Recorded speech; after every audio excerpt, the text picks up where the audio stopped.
नमस्कार दोस्तों, कैसे आप सभी लोग। आज तारीख 21 अप्रैल 2024 दिन रविवार। हिंदी तिथि की बात करें तो हिंदू पंचांग के अनुसार आज चैत्र माह के शुक्ल पक्ष की त्रयोदशी तिथि है। तो चलिए बात करते हैं आज की बड़ी खबरों पर। मुख्य समाचारों पर एक नजर डालते हैं।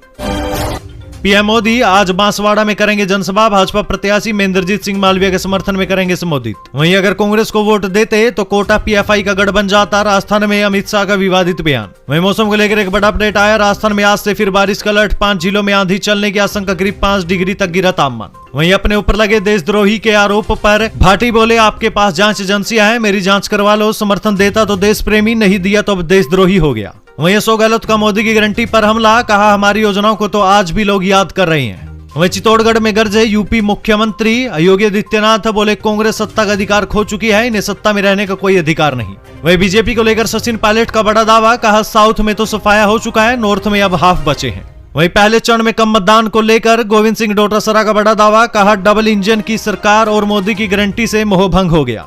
वहीं दोस्तों, अगर आप हेल्थ इंश्योरेंस लेना चाहते हैं तो हेल्थ इंश्योरेंस को लेकर आ गए हैं नए रूल। जानने के लिए बने रहे, बताएंगे आपको नए रूल्स के बारे में। वहीं दोस्तों, एक बड़ी चिंताजनक खबर आई। बर्ड फ्लू पहली बार गाय के कच्चे दूध में मिला, WHO ने चेतावनी जारी की। इसी के साथ ही दोस्तों, पश्चिमी रेलवे का राजस्थान को बड़ा तोहफा। अजमेर से बाड़मेर तक चलेगी 3 जोड़ी समर स्पेशल ट्रेनें। सारी खबरों के बारे में विस्तार से जानने के लिए वीडियो को अंत तक जरूर देखिएगा। बताएंगे आपको प्रदेश की 40 बड़ी खबरों के बारे में विस्तार से। लेकिन उससे पहले अगर अभी तक आपने चैनल को सब्सक्राइब नहीं किया तो चैनल को सब्सक्राइब कर दे, वीडियो को लाइक कर दे और अपना एक कमेंट जरूर कर दीजिएगा। राजस्थान सीएम बोले, कांग्रेस के लोगों में से राम निकल गया है। कहा मांगते मांगते थक जाओगे, हम देते देते नहीं थकेंगे। देखिए, बाड़मेर में मुख्यमंत्री भजनलाल शर्मा ने कांग्रेस पर तंज कसा है। कहा कि कांग्रेस के लोगों में से तो राम निकल गया। लोगों से कहा आप मांगते मांगते थक जाओगे, हम देते देते नहीं थकेंगे। सीएम भजनलाल शर्मा कल शाम 4 बजे बाड़मेर के गुड़ा मालानी के खुड़ाला गांव में पहुंचे थे। यहाँ देवासी समाज के मंदिर प्राण प्रतिष्ठा महोत्सव में वे शामिल हुए। सीएम ने मंदिर में दर्शन कर पूजा अर्चना की, साधु संतों से आशीर्वाद लिया। महोत्सव में सीएम भजनलाल शर्मा ने संबोधित किया। कहा आप सबको विश्वास दिलाना चाहता हूँ कि आप मांगते मांगते थक जाओगे और हम देते देते नहीं थकेंगे। कांग्रेस पर आरोप लगाते हुए कहा कि जो राम का नहीं वो किसी का नहीं है, कांग्रेस के लोगों में से राम निकल गए हैं। कांग्रेस को वोट देते तो कोटा पीएफआई का गढ़ बन जाता। राजस्थान में अमित शाह बोले, 2019 में मोदी को वोट दिया तो उनका सफाया किया। देखिए, केंद्रीय गृह मंत्री अमित शाह ने कहा कि अगर आपने 2019 में कांग्रेस को वोट दिया होता तो कोटा पीएफआई का गढ़ बन जाता। मोदी जी को वोट दिया है तो पीएफआई का सफाया कर दिया। कांग्रेस विकास विरोधी पार्टी है। गहलोत सरकार ने 5 साल तक ईआरसीपी को आगे नहीं बढ़ने दिया। भजनलाल सरकार ने 3 महीने में ही ईआरसीपी का काम आगे बढ़ा दिया है। हर गाँव ढाणी में ईआरसीपी का पानी पहुँचाने की मोदी की गारंटी है। शाह कल कोटा में भाजपा प्रत्याशी ओम बिरला के समर्थन में सभा को संबोधित करने पहुंचे थे। मौसम को लेकर एक बड़ी खबर आई दोस्तों। राजस्थान में आज से फिर बारिश का अलर्ट। 5 जिलों में आंधी चलने की आशंका, करीब 5 डिग्री तक गिरा तापमान। देखिए दोस्तों, राजस्थान में आज यानी 21 अप्रैल को एक नया पश्चिमी विक्षोभ सक्रिय होगा। इस सिस्टम के असर से बीकानेर, गंगानगर, हनुमानगढ़, चूरू, नागौर में आंधी और बारिश होने की संभावना है। मौसम विशेषज्ञों ने बताया कि अगले 2 दिन प्रदेश में बारिश और आंधी की गतिविधियां जारी रहेगी। इससे तापमान में अगले 2 से 3 दिन तक ज्यादा बदलाव तो नहीं होगा। अब मैं चुनाव जीत रहा हूं तो देशद्रोही हो गया। रविंद्र सिंह भाटी बोले, आरोपी साबित होता हूं तो राजनीति छोड़ दूंगा। देखिए, बाड़मेर लोकसभा सीट इन दिनों हॉट सीट बनी हुई है। शिव विधायक रविंद्र सिंह भाटी के निर्दलीय ताल ठोकने के बाद से यह मुकाबला काफी रोमांचक हो गया। इसके साथ ही रविंद्र सिंह भाटी पर लंदन में देश विरोधी ताकतों से मिलने का ट्वीट सामने आने के बाद उनको देशद्रोही जैसे आरोपों का भी सामना करना पड़ा। इन सब बातों को लेकर हाल ही में जैसलमेर आए रविंद्र सिंह भाटी ने खुलकर जवाब भी दिए हैं। भाटी ने अपने ऊपर लगे देशद्रोह जैसे आरोपों के जवाब में बताया, उनके पास जांच एजेंसियां हैं, वे जांच करवा ले। रविंद्र सिंह भाटी बोले, मैं चैलेंज करता हूं, अगर मेरे ऊपर लगे आरोप साबित हो जाते हैं और वो सही पाए जाते हैं, अगर मैं गलत होता हूं तो मैं राजनीति छोड़ दूंगा, अन्यथा वे राजनीति छोड़ दें। रविंद्र सिंह भाटी ने बोला कि ये सब हार की बौखलाहट है जो कहीं ना कहीं दिखाई दे रही है। इसका जवाब 4 जून को मिल ही जाएगा। भाटी ने बताया कि ये सब षड्यंत्र की शुरुआत है और 26 अप्रैल तक कई षड्यंत्र होंगे, लेकिन जनता उनका जवाब देगी। राजस्थान में अभी 250 ट्रेनी एसआई और होंगे गिरफ्तार। पेपर लीक मामले में किरोड़ीलाल मीणा का बड़ा बयान। देखिए, राजस्थान में पेपर लीक के मामले में लगातार कार्रवाई हो रही है। सबसे ज्यादा एक्शन 2021 में हुए सब इंस्पेक्टर परीक्षा में हुई सेटिंग के मामले में हो रही है। एसओजी ने एसआई पेपर लीक केस में अभी तक 38 ट्रेनी एसआई को पकड़ा है। दूसरी ओर इस मामले में किरोड़ीलाल मीणा ने एक बड़ा बयान दिया। किरोड़ीलाल मीणा ने कहा कि अभी 250 ट्रेनी एसआई और गिरफ्तार होंगे। किरोड़ीलाल मीणा के इस बयान ने राजस्थान पुलिस अकादमी में ट्रेनिंग ले रहे थानेदारों की धड़कनें तेज कर दी है। चुनावी हलकों से एक बड़ी खबर आई दोस्तों। अशोक गहलोत का मोदी की गारंटी पर बड़ा हमला, कहा हमारी योजना को आज भी याद कर रहे हैं लोग। देखिए, राजस्थान में दूसरे चरण के चुनाव को लेकर कांग्रेस के स्टार प्रचारक ताबड़तोड़ प्रचार में जुटे हुए हैं। इसी क्रम में चित्तौड़गढ़ संसदीय क्षेत्र के भिंडर इलाके में राजस्थान के पूर्व मुख्यमंत्री अशोक गहलोत ने कांग्रेस उम्मीदवार उदयलाल आंजना के समर्थन में जनसभा को संबोधित किया। इस दौरान अशोक गहलोत ने कांग्रेस पर निशाना साधते हुए कहा कि केंद्र सरकार ईडी और इनकम टैक्स डिपार्टमेंट का गलत इस्तेमाल कर रही है और विपक्ष के नेताओं पर कार्रवाई की जा रही है। उन्होंने कहा कि राजस्थान में हमने अभूतपूर्व योजनाएं दी थी, आज प्रदेश की जनता चिरंजीवी जैसी योजनाओं को याद कर रही है। पूर्व सीएम गहलोत ने कांग्रेस के न्याय पत्र का हवाला देते हुए कहा कि मोदी की 2 करोड़ नौकरियों की गारंटी और 15 लाख रुपए के जुमले कहीं गायब हो गए हैं, लेकिन कांग्रेस ने हर साल 30 लाख नौकरियों का वादा किया है। साथ ही कांग्रेस नेता ने कहा कि अग्निवीर योजना युवाओं के साथ कुठारघात किया गया है। हेल्थ इंश्योरेंस को लेकर एक बड़ी खबर आई दोस्तों, आ गए हैं नए रूल्स। अब 65 वर्ष की उम्र वाले भी ले सकेंगे health insurance. Cancer AIDS patient को भी मिलेगी पॉलिसी। देखिए दोस्तों, भारतीय बीमा नियामक और विकास प्राधिकरण यानी IRDAI ने 1 अप्रैल 2024 से प्रभावी स्वास्थ्य बीमा पॉलिसी खरीदने पर आयु सीमा हटा दी है। पहले व्यक्तियों को केवल 65 वर्ष की आयु तक नई बीमा पॉलिसी खरीदने की अनुमति थी। हालांकि अब कोई भी व्यक्ति उम्र की परवाह किए बिना नया स्वास्थ्य बीमा खरीदने के लिए पात्र है। IRDAI द्वारा जारी एक अधिसूचना में कहा गया कि बीमाकर्ता ये सुनिश्चित करेंगे कि वे सभी आयु समूह को पूरा करने के लिए स्वास्थ्य बीमा उत्पाद पेश करें। बीमाकर्ता विशेष रूप से वरिष्ठ नागरिकों, छात्रों, बच्चों, मातृत्व और सक्षम पदाधिकारी द्वारा निर्दिष्ट किसी अन्य समूह के लिए उत्पाद डिजाइन कर सके। बीमा नियामक निकाय के इस कदम का उद्देश्य भारत में एक अधिक समावेशी स्वास्थ्य देखभाल पारिस्थितिक तंत्र बनाना और बीमा प्रदाता कंपनियों को अपने उत्पाद की पेशकश में विविधता लाने के लिए प्रोत्साहित करना है। IRDAI ने स्वास्थ्य बीमा प्रदाताओं को वरिष्ठ नागरिकों जैसे विशिष्ट जनसांख्यिकी के लिए अनुरूप नीतियां पेश करने और उनके क्लेम और शिकायतों से निपटने के लिए समर्पित चैनल स्थापित करने का भी निर्देश दिया। एक उद्योग विशेषज्ञ ने कहा कि ये एक स्वागत योग्य बदलाव है, क्योंकि ये अब स्वास्थ्य कवर करने के लिए 65 वर्ष से अधिक उम्र के लोगों के लिए एवेन्यू खोलता है। बीमाकर्ता अपने बोर्ड द्वारा अनुमोदित अंडरराइटिंग दिशा निर्देशों के आधार पर 65 वर्ष से अधिक उम्र के लोगों को कवर कर सकते हैं। कवरेज बीमा धारक और बीमाकर्ता के बीच सामर्थ्य के आधार पर प्रस्ताव और स्वीकृति के अधीन है। चित्तौड़गढ़ में गरजे योगी आदित्यनाथ, बोले कांग्रेस सत्ता का अधिकार खो चुकी है। देखिए, उत्तर प्रदेश के सीएम योगी आदित्यनाथ ने कल राजस्थान भाजपा प्रदेश अध्यक्ष व चित्तौड़गढ़ से उम्मीदवार CP जोशी के समर्थन में निम्बाहेड़ा में रोड शो किया था। यूपी सीएम का रोड शो निम्बाहेड़ा नगर के रेलवे स्टेशन से शुरू हुआ, जो विभिन्न मार्गों से होता हुआ शेखावत सर्कल पर पहुंचा। शेखावत सर्कल पर भैरव सिंह शेखावत की प्रतिमा पर उन्होंने माल्यार्पण किया, जहाँ रोड शो के समापन पर जनसभा को संबोधित भी किया। इस दौरान सीएम योगी ने कहा कि सांप्रदायिक और जातिवाद सोच के कारण देश पहले बहुत नुकसान सह चुका है। आज कहीं जोर से पटाखा फटता है तो पाकिस्तान कहता है कि इसमें हमारा हाथ नहीं है। उन्होंने कांग्रेस पर निशाना साधते हुए कहा कि कांग्रेस के समय में आतंकियों को बिरयानी खिलाई जाती थी। भगवान राम के लिए कहा जाता था कि भगवान राम तो पैदा ही नहीं हुए, जो आस्था का सम्मान नहीं कर सकते, वे राष्ट्रीय सुरक्षा को सुदृढ़ भी नहीं कर सकते हैं, विकास, विरासत और विकास की यात्रा में सहभागी नहीं हो सकते, उन्हें सत्ता में आने का कोई अधिकार नहीं है। कांग्रेस केवल देश की आस्था और सुरक्षा के साथ खिलवाड़ करने वाली पार्टी है, इससे ज्यादा कुछ नहीं। आप योगी आदित्यनाथ के इस बयान पर क्या कहना चाहेंगे? अपनी राय कमेंट सेक्शन में जरूर दें। CAA और राम मंदिर पर क्या क्या बोले? अजमेर दरगाह के दीवान, भाजपा का किया समर्थन।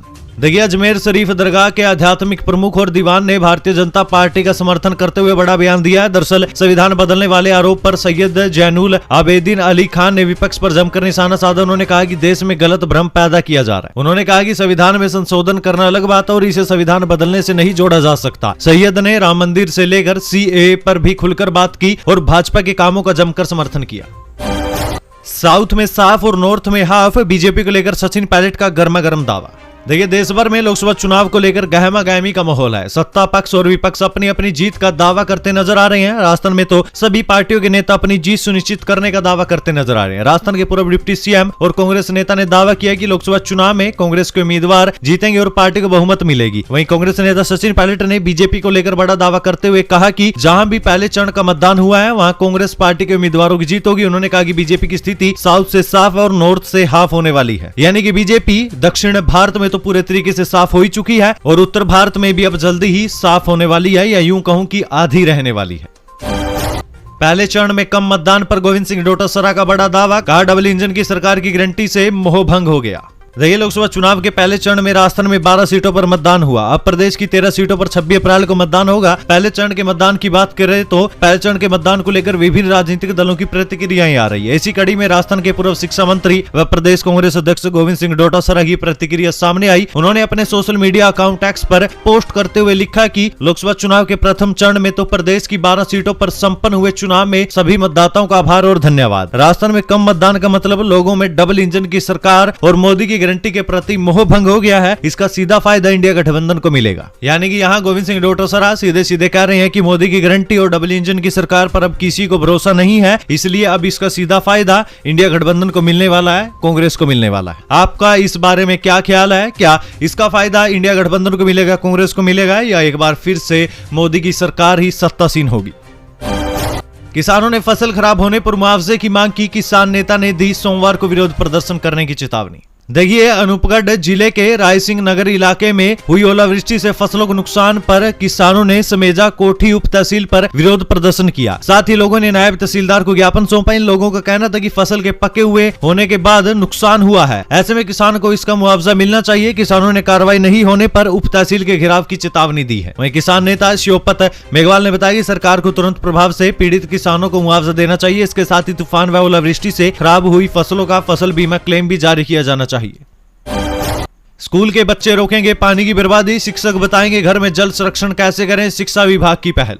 देखिए दोस्तों, लगातार गिरते जा रहे भूजल स्तर को रोकने के लिए अब स्कूली बच्चों का सहारा लिया जाएगा। इसको लेकर शिक्षा विभाग नई पहल शुरू करने जा रहा है। पानी की बर्बादी रोकने के लिए बच्चों को पाठ पढ़ाया जाएगा, जल संरक्षण का महत्व समझाया जाएगा, प्रार्थना सभा में बच्चों को शपथ दिलाई जाएगी। इसके अलावा विभिन्न प्रतियोगिताएं भी करवाई जाएगी। इसके साथ ही शिक्षा विभाग ने कार्य योजना तैयार की है। 30 अप्रैल तक जल पखवाड़ा मनाया जाएगा। शिक्षा विभाग के अधिकारियों के अनुसार पानी के अत्यधिक दोहन से भूगर्भ जल स्तर लगातार घटता ही जा रहा है। पानी की बर्बादी अब जल संकट की ओर बढ़ा रही है। गर्मी में से ये समस्या और भी बढ़ने लगती है, इसलिए लोगों को इस बारे में जागरूक करना बेहद आवश्यक है ताकि इस जल का संरक्षण किया जा सके। आयु सीमा में बदलाव से बाहर हो जाएंगे 1 lakh student. Right to education policy में हुआ बड़ा बदलाव। देखिए, राज्य सरकार की ओर से निजी स्कूल में आरटीई के तहत निःशुल्क प्रवेश लेने वाले बच्चों की आयु सीमा में बदलाव दिया गया है। आयु सीमा में बदलाव से आरटीई के तहत निःशुल्क प्रवेश को लेकर प्रदेश के 1 लाख स्टूडेंट बाहर हो जाएंगे। राजस्थान में शिक्षा के अधिकार के तहत पिछली मर्तबा निजी स्कूलों की 4 कक्षाओं में एडमिशन लिया गया था, लेकिन इस बार राज्य सरकार ने नई राष्ट्रीय शिक्षा नीति लागू की है। इसके तहत प्री प्राइमरी 3 और फर्स्ट क्लास में ही एडमिशन हो सकेंगे, जिसके तहत 3 वर्ष या उससे अधिक है लेकिन 4 वर्ष से कम आयु के छात्र प्री प्राइमरी 3 और 6 वर्ष या उससे अधिक लेकिन 7 वर्ष से कम आयु के छात्र पहली कक्षा में एडमिशन के लिए अप्लाई कर सकेंगे। आदेशों में स्पष्ट तौर पर कहा गया है कि आयु की गणना 31 जुलाई 2024 को आधार मानकर की जाएगी, जबकि पिछली बार निजी स्कूलों में आरटीई में निःशुल्क प्रवेश को लेकर आयु सीमा नर्सरी की 3 से 4 साल तथा प्रथम की 5 से 7 वर्ष तक थी। इस बार आयु सीमा बदलाव से प्रदेश के करीब 1 लाख स्टूडेंट आवेदन नहीं कर पाएंगे। एक बड़ी चिंताजनक खबर आई दोस्तों, बर्ड फ्लू पहली बार गाय के कच्चे दूध में मिला। WHO ने चेतावनी जारी की। देखिए दोस्तों, ये खबर बड़ी चिंताजनक है। अमेरिका में कच्चे दूध में बहुत ज्यादा मात्रा में बर्ड फ्लू पाया गया है। विश्व स्वास्थ्य संगठन यानी कि WHO के मुताबिक ये H5N1 वायरस है जो सबसे पहले 1996 में सामने आया था। साल 2020 से चिड़ियों में इसे बर्ड फ्लू वायरस का फैलाव तेजी से बढ़ा था, जिसकी वजह से दुनिया भर में करोड़ों जंगली बर्ड और मुर्गी पालन फार्मों के मुर्गे मारे गए थे। सुपरमार्केट में बिकने वाला पेस्टराइज्ड दूध सुरक्षित है क्योंकि इसे खास प्रक्रिया से गुजारा जाता है जो हानिकारक बैक्टीरिया या यूं कहूं कि बर्ड फ्लू को खत्म कर देता है। फिलहाल गाय के दूध में बर्ड फ्लू अभी अमेरिका में पाया गया है। इसकी भारत में पाए जाने की अभी कोई सूचना नहीं मिली है। जैसे इसके बारे में कोई अपडेट आता है तो आपको बता दिया जाएगा। स्कैमर्स ने अपनाया नया तरीका, जालौर के पूर्व कलेक्टर की फेक आईडी बनाकर लोगों से कर रहे हैं ठगी। देखिए, जालौर के पूर्व कलेक्टर निशांत जैन के नाम से कुछ ठग फेसबुक पर नया अकाउंट बनाकर लोगों को ठगी का शिकार बनाने की कोशिश कर रहे हैं। इस फेक आईडी से लोग गुमराह हो रहे हैं। इस अकाउंट से लोगों को फ्रेंड रिक्वेस्ट भेजी जा रही है। लोग भी कलेक्टर जैन की कार्यशैली से प्रभावित होकर इस फेसबुक आईडी से जुड़ रहे हैं। ठग पहले लोगों से बातचीत के लिए मैसेज भेजते हैं। मैसेज में बात के बाद लोगों से उनके नंबर भी मांग लेते हैं। मैसेज में एक परिचित सैन्य अधिकारी का तबादला होने पर कार व अन्य सामान सस्ते दर पर बेचने की बात कर ठगी का नया तरीका अपनाया जा रहा है। ठग फेसबुक मैसेंजर पर लोगों को एक परिचित सैन्य अधिकारी का तबादला होने पर सस्ता सामान बेचने की मार्मिक अपील से ठगी करने की कोशिश कर रहे हैं। मैसेज में बताया जा रहा है कि उनके दोस्त सुमित कुमार सीआरपीएफ कैंप से हैं। वो सीआरपीएफ कैंटीन में घरेलू फर्नीचर का सामान और सेकंड हैंड कार बेच रहा है। वो सीआरपीएफ अधिकारी है, उनका अर्जेंट ड्यूटी ट्रांसफर हो गया है। सभी वस्तुओं की कीमत बहुत सस्ती और सभी वस्तुएं बहुत अच्छी है। जिला कलेक्टर की ओर से भेजे गए मैसेज पर लोग आसानी से विश्वास कर लेते हैं, जिससे उनके ठगी का शिकार होने की आशंकाएं बनी हुई है। तो दोस्तों, आप ऐसे स्कैमर से बच के रहें और किसी भी ऐसी फेसबुक आईडी और किसी भी ऐसे मैसेज पर यकीन न करें जिसमें आपको कोई सामान सस्ती दरों पर या बिल्कुल मुफ्त में ही दिलवाने की बात की जा रही हो। किसानों को नहीं मिलता है कृषक विश्राम गृह में प्रवेश, आखिर क्यों? देखिए, कृषि उपज मंडी समिति के अधिकारियों की लापरवाही से किसानों के लिए बनाए गए कृषक विश्राम गृह में अधिकारियों और कर्मचारियों ने कब्जा जमा रखा है। कृषि उपज मंडी परिसर में क्षेत्र के अन्नदाताओं के विश्राम के लिए सुविधा उपलब्ध कराई गई थी। राज्य सरकार ने किसानों की परेशानी को देखते हुए कृषक विश्राम गृह निर्माण करवाया ताकि किसान सर्दी गर्मी बरसात में उपज बेचने आए तो मौसम की मार से बच सके। जब से ये विश्राम गृह यहाँ बना है तब से लेकर आज तक एक भी दिन किसानों को इसका लाभ नहीं मिला। कुछ अधिकारियों ने इसको अपना आवास बनाकर कब्जा कर लिया है। 3 कमरों वाले इस विश्राम गृह में एक कमरे में तहसीलदार ने आवास बना रखा है। वैसे यहाँ सरकार ने सीएडी परिसर में तहसीलदार के लिए आवास बना रखा है, लेकिन उसमें कोई रहता नहीं है। आप ऐसे घटिया अधिकारियों के बारे में क्या कहना चाहेंगे? अपनी राय कमेंट सेक्शन में दें। रेलवे को लेकर एक बड़ी खबर आई दोस्तों। पश्चिम रेलवे का राजस्थान को बड़ा तोहफा, अजमेर बाड़मेर तक चलेगी 3 जोड़ी समर स्पेशल ट्रेनें। देखिए, पश्चिम रेलवे का राजस्थान को बड़ा तोहफा मिला है। पश्चिम रेलवे ने राजस्थान के लिए 3 जोड़ी समर स्पेशल ट्रेन चलाने का ऐलान। इसमें से एक ट्रेन मुंबई के बांद्रा टर्मिनल से और बाकी 2 ट्रेनें अहमदाबाद के साबरमती स्टेशन से चलेगी। पश्चिमी रेलवे ने इन 3 विशेष ट्रेनों का पूरा टाइम टेबल जारी कर दिया। पश्चिम रेलवे के मुख्य जनसंपर्क अधिकारी सुमित ठाकुर के अनुसार राजस्थान के लिए 3 जोड़ी समर स्पेशल ट्रेनों की शुरुआत की जा रही है। रेलवे ने इन ट्रेनों के लिए विशेष किराया तय किया है और इन ट्रेनों के लिए बुकिंग भी आज यानी 21 अप्रैल से ही शुरू हो जाएगी। ये तीनों स्पेशल ट्रेनें कुल 60 फेरे लगाएगी। इनकी गारंटी कौन लेगा? सरकार। ये मजदूर ऐसे रोज जूझते हैं पेट और पानी के लिए। देखिए, अभी आपको वीडियो में जो फोटो दिखाई दे रही है उससे आप परिवहन के हालात को समझ सकते हैं। परिवहन के ये हालात है उदयपुर संभाग के आदिवासी क्षेत्रों में है, जहां लोगों को 2 जून की रोटी और पीने का पानी जुटाने के लिए जूझना पड़ता है। गांव से मजदूरी के लिए शहर जाना भी जान का जोखिम है। रोडवेज या प्राइवेट बसों के बिना सवारियों से लदी खटारा जीपों में सफर करना उनकी नियति है। उदयपुर जिले के खेरवाड़ा कस्बे से पहाड़ा थाना होकर गुजरात का विजयनगर मार्ग या फिर खेरवाड़ा से फलासिया झाडोल मार्ग पर प्राइवेट बसें नहीं चलती। इन मार्गों पर दिन में 2 बसें रोडवेज की चलती थी। रोडवेज प्रबंधन ने 10 महीने पहले बसों का संचालन बेवजह बंद कर दिया। ऐसे में अब इन ग्रामीणों को अपनी रोजी रोटी जुटाने के लिए ऐसे ही इन खस्ता जीपों पर शहर जाना पड़ता है। अब यूं तो सरकार हर किसी की गारंटी लेती है, सरकार तो सबकी गारंटी लेती है। हम सरकार से पूछना चाहेंगे इनकी गारंटी अब कौन लेगा? चोरों के निशाने पर बांगर अस्पताल के मरीज, शवों को भी नहीं छोड़ रहे चोर, पुलिस जांच में जुटी।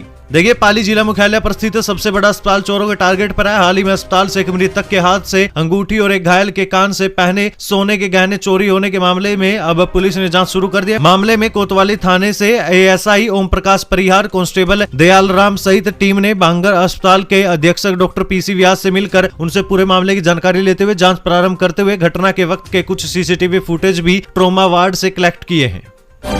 राजस्थान में सोना फिर से रिकॉर्ड स्तर पर, चांदी में भी तेजी। बताएंगे आपको आखिर क्या है भाव। देखिए, राजस्थान के जयपुर सराफा बाजार में सोने की कीमतें एक बार फिर से रिकॉर्ड स्तर पर पहुंच गई है। एक बार फिर से सोने ने रिकॉर्ड बना दी और सोने की कीमतों में तेजी दर्ज की गई है। 24 कैरेट सोने की बात करें तो इसमें 500 रुपए का उछाल देखने को मिला, जिसके बाद 24 कैरेट सोने की कीमत 75,800 रुपए प्रति 10 ग्राम रही। वहीं 22 कैरेट सोने की कीमतों में भी 500 ग्राम प्रति 10 ग्राम का उछाल देखने को मिला और 22 कैरेट सोने के दाम 70,900 रुपए प्रति 10 ग्राम दर्ज किए गए हैं। इसके अलावा चांदी की कीमतों में भी बढ़त देखने को मिली है और चांदी 300 रुपए तेज रही, जिसके बाद चांदी के दाम 85,700 रुपए प्रति किलो रहे।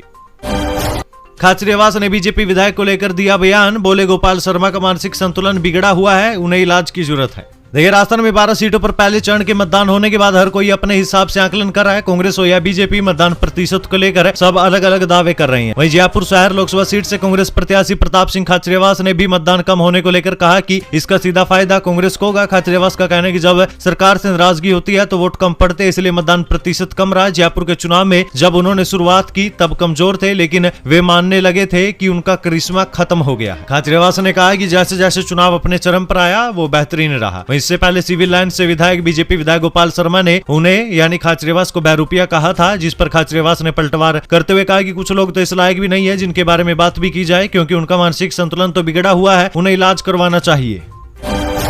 जयपुर के फोर्टिस हॉस्पिटल में किडनी ट्रांसप्लांट के बाद मौत, परिजनों ने गलत इंजेक्शन लगाने का लगाया आरोप। हॉस्पिटल मैनेजमेंट बोला हार्ट अटैक से हुई है मौत। देखिए, जयपुर में किडनी ट्रांसप्लांट के बाद एक मरीज की मौत हो गई। परिजनों ने फोर्टिस हॉस्पिटल प्रशासन और डॉक्टरों पर गलत इंजेक्शन देने का आरोप लगाते हुए हंगामा कर दिया। परिजनों का कहना है कि गलत इंजेक्शन के रिएक्शन से मौत हुई है। सूचना पर जवाहर सर्किल थाना पुलिस मौके पर पहुंची, परिजनों को समझाया। वहीं अस्पताल प्रशासन का कहना है कि मरीज की मौत हार्ट अटैक से हुई है।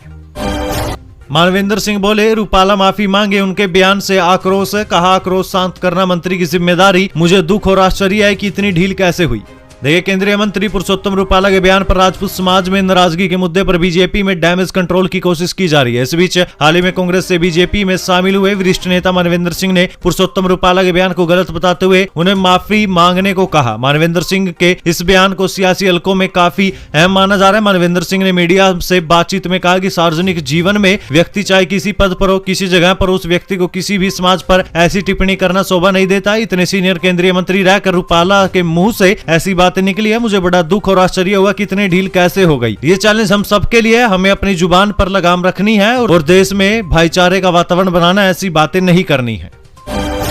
पीएम मोदी की आज बांसवाड़ा में जनसभा, भाजपा प्रत्याशी में इंद्रजीत सिंह मालवीय के समर्थन में करेंगे संबोधित। देखिए, लोकसभा चुनाव को लेकर बांसवाड़ा शहर के खेल स्टेडियम में आज दोपहर प्रधानमंत्री नरेंद्र मोदी की जनसभा होगी। बांसवाड़ा से भाजपा प्रत्याशी इंद्रजीत सिंह मालवीय सहित प्रधानमंत्री उदयपुर लोकसभा सीट को भी कवर करेंगे। प्रधानमंत्री की शहर में ये दूसरी सभा होगी। 11 साल पहले गुजरात के मुख्यमंत्री के तौर पर मोदी ने कुशलबाग मैदान में सभा की थी। नशा मुक्ति केंद्र संचालक ही रोगियों को देता था नशीली दवाएं, रिकॉर्ड जांचा तो हालात आए सामने। डिप्टी सीएमएचओ ने दर्ज करवाया मामला। देखिए, श्री गंगानगर के मुखर्जी नगर स्थित एक नशा मुक्ति केंद्र को लेकर बड़ा खुलासा हुआ है। सामने आया कि यहां केंद्र संचालक ही रोगियों को नशीली दवाएं देता था। सीएमएचओ की कार्रवाई के बाद ये बात सामने आई है। मुखर्जी नगर स्थित एक नशा मुक्ति केंद्र में सीएमएचओ की कार्रवाई के बाद यहां करीब 6 महीने पहले तक रोगियों को नशीली दवाएं देने की बात सामने आई है। ये दवाएं प्रतिबंधित घटक की है। सीएमएचओ डॉक्टर अजय सिंगला ने यहाँ 5 अप्रैल को कार्रवाई की थी। कार्रवाई के बाद रिकॉर्ड कब्जे में लिया गया था। रिकॉर्ड की जाँच में अब सामने आया कि 5 महीने पहले तक यहाँ रोगियों को प्रतिबंधित घटक की नशीली दवाएं दी जा रही थी। मौसमी बीमारियों से बचने के लिए हेल्थ डिपार्टमेंट की अपील, हर रविवार को घरों में रुके हुए पानी को नष्ट कर मनाए सूखा दिवस। देखिए, मौसम बदलने के साथ ही डेंगू मलेरिया के प्रभाव को रोकने के लिए हेल्थ डिपार्टमेंट लगातार आमजन से साफ सफाई की अपील कर रहा है। इसी के तहत विभाग ने आमजन से रविवार को अपने अपने घरों में रुके हुए पानी को नष्ट कर सूखा दिवस यानी ड्राई डे मनाने की अपील की है। लोकसभा में कम वोटिंग के बावजूद भाजपा की जीत निश्चित, राजस्थान प्रभारी बोले पूजा पाठ में बिजी थी वसुंधरा, स्टार प्रचारक की लिस्ट में उनका नाम। देखिए, भाजपा के राजस्थान प्रभारी विनय सहस्त्रबुद्धे अजमेर पहुंचे थे। लोकसभा चुनाव के लिए राजस्थान में पहले चरण में वोटिंग कम होने पर वे बोले जहां सरकार बदलनी होती है तब जोर शोर से वोटिंग करते हैं, जब सरकार वहीं रखनी होती है तो लोगों में उत्साह थोड़ा कम होता है। वसुंधरा राजे के सवाल पर कहा कि वे स्टार प्रचारक की लिस्ट में, मैं उनसे लगातार संपर्क में हूँ। रामनवमी के कारण वे अपने पूजा पाठ में बिजी थी, अभी जहाँ जहाँ हम बुला रहे हैं वे वहाँ जा रही है। जयपुर में नहीं मिल रहे आईपीएल मैच के टिकट से स्टूडेंट बोले हमें 500 रुपए में नहीं मिल रहा टिकट, इसे 1200 से 1600 रुपए में बेचा जा रहा है। देखिए, जयपुर में इंडियन प्रीमियर लीग का आखिरी मुकाबला 22 अप्रैल यानी कल राजस्थान रॉयल्स और मुंबई इंडियंस के बीच खेला जाएगा, जिसको लेकर क्रिकेट फैंस काफी उत्साहित है। लेकिन हर बार की तरह इस बार भी टिकटों की कमी दर्शकों को हताश और निराश कर रही है। 22 अप्रैल को होने वाले मैच के टिकट्स ऑनलाइन और ऑफलाइन दोनों ही तरीकों से नहीं मिल रहे, जिसको लेकर अब क्रिकेट लवर्स ने सरकार से गुहार लगाई है। वहीं इधर स्टूडेंट्स का कहना है कि राजस्थान रॉयल्स प्रबंधन द्वारा सिर्फ बेवकूफ बनाने का काम किया जा रहा है। स्टूडेंट को किसी तरीके के रियायती दरों पर तो कोई टिकट ही नहीं मिल रही, बल्कि स्टूडेंट को भी 1200 से लेकर 1600 रुपए के दाम पर टिकट बेचे जा रहे हैं, जबकि नियमों के तहत तो स्टूडेंट को 500 रुपए में टिकट मिलनी चाहिए थी। लेकिन शासन और प्रशासन इस ओर कोई ध्यान नहीं दे रहा है। इससे अब हम ठगा सा महसूस करने लगे हैं।